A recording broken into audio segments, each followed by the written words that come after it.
Letak tali tu kat depan dulu. Dah balik. Aku sesat dalam ni. Korang tengok ni aku beli apa. Aku beli topi. Okay, topi ni bukan saja boleh pakai pergi berkebun korang. Boleh pergi hiking, boleh pergi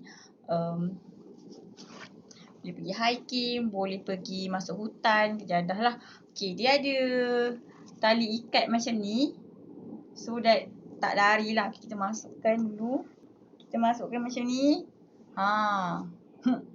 Captain.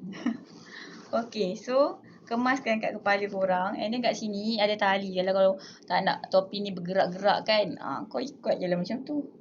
Comel lah. Tengok belakang dia. Dia ada macam ekor tu. So macam kalau masuk hutan ke hujan ke apa, kuranglah sikit basah. Sebab dia punya material ni macam kalis air jugalah. Kalau macam korang tak nak habuk masuk ke muka ke apa, kat sini dia ada macam button. Korang boleh buat macam tu. Boleh buat macam tu tau. So dia boleh tutup muka korang daripada kena habuk masa berkebun ke dalam hutan ke. Depan, belakang. Ada macam-macam colour. Yang aku ambil ni colour hijau. Kalau korang nak grab, boleh tekan dekat beg kuning.